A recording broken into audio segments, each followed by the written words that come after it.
Welcome to Management 2020. The goal of this video is to talk about elements necessary for delivering a message in a business context.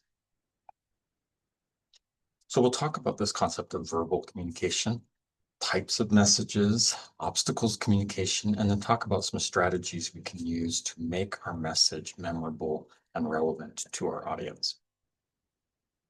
So let's talk about the word verbal communication. Verbal usually means that something is communicated through words. So whether it's spoken or whether it's written, if we're using words to communicate, then that would be verbal communication.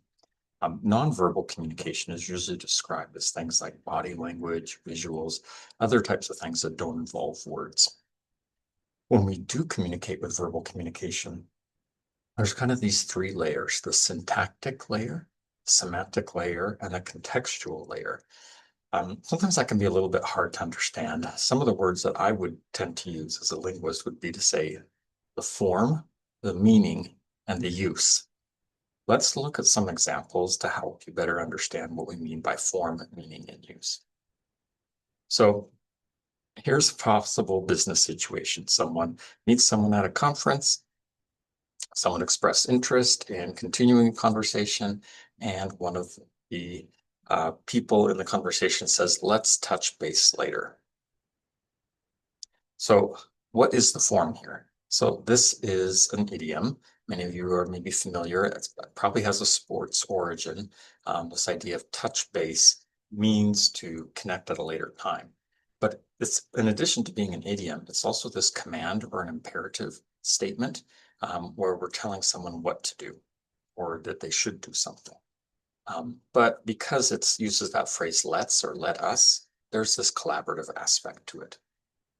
Now, what's the usage? I mean, it means let's connect at a later time, but often this phrase is used to end a conversation. When someone feels like they don't have time to continue the conversation, they'll use the phrase let's touch base later to say, I need to finish this conversation, but I'll promise to follow up with you later. And hopefully they do follow up with someone later. Let's look at another one. This expression here, I'll circle back on that. This can often appear when someone is giving a presentation. So here it's a declarative statement. It's not a command, okay? But it uses some jargon, this expression of circle back. And again, there's this intention or promise because it uses the future tense, I will circle back. And what it really means is I'll return to this topic later. What's the usage? Well, it's often used to acknowledge when someone is presenting and someone asks a question or raises an issue that the presenter does not want to address at that time. And so they just sort of push it off and say, well, I'll get to that later. I'll return to that topic. And again, there is this implied promise that hopefully they will return to the topic and it's not just dismissing a concern or question. So as we talked about with verbal communication, there's maybe this literal language that's used. There is maybe this perceived meaning of what the language is, and there's this context of how it's used in a situation. And words have meanings, but words also have purposes and expectations. And we need to be aware as writers and as speakers how our language may be perceived by others and the expectations that they may have based on the speech that we use. So this gets into the idea of three types of messages that occur. A primary message, what we say.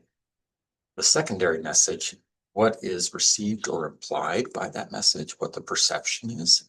And then the auxiliary message, which is how we deliver the message, the medium, the channel, the context surrounding the message. So imagine this situation. Manager comes up to you in your job and says, I need you to stay late this evening to finish this project. Primary message is a direct request. They've asked you to do something. But then there's this implied meaning that something urgent has happened, right? This is not normal. You normally wouldn't ask someone to stay late for work. So there's probably some problem or a deadline that's been switched. And that's why this request is happening.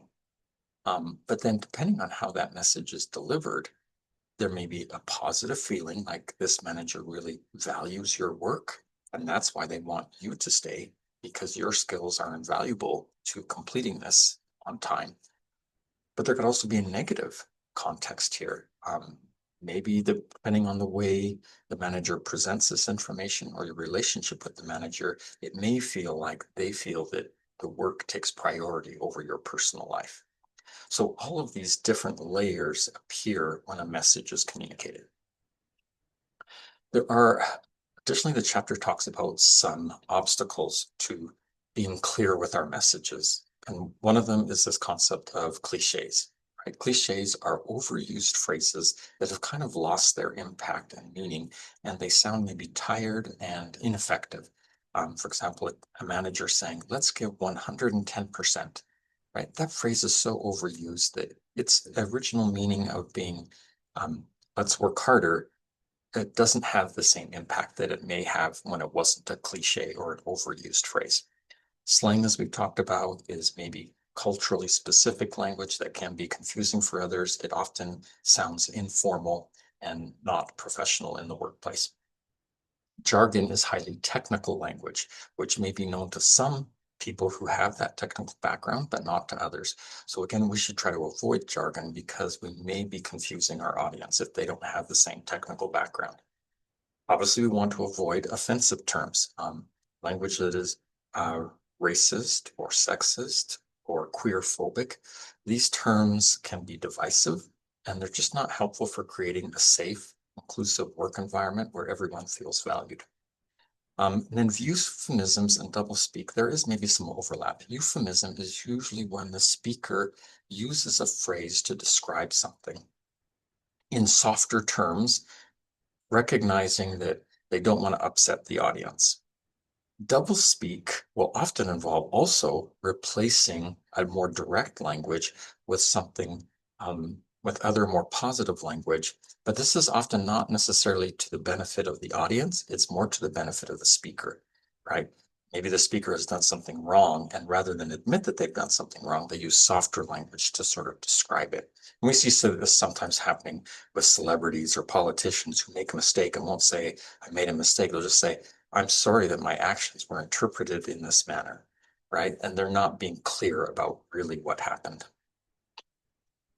So what can we do to better connect with our audience to help them get the message that we want them to get? Well, obviously avoiding some of those obstacles, but we can also do things to emphasize in our message the parts that matter the most and to make that clear. So using good visuals in our writing, using signposts, which are markers that help them understand what the content is going to be. So for example, headings in a written text can guide the reader to understanding what the topic will be in the next section of a piece of text. Forecasts, sometimes we see this along with thesis statements, right? If you have an introductory paragraph, you might in that introduction explain to the readers what to expect later on in the text. And so that's forecasting or showing them what's going to appear later. Summaries, we've talked about this in classes, including maybe sometimes summary sentence at the end of a paragraph to remind the readers what they've read and why it's important. And then this whole concept of repetition, right? Making sure that your main point is repeated more than once within a text so that the audience really remembers the most important details. So our goal here is to do our best to make our messages clear when audiences have lots of ways they could interpret messages. The clearer we are, the more direct we are, and the more we use these emphasis strategies to help them see what is most important or what matters the most, can help make our messages clearer and more effective.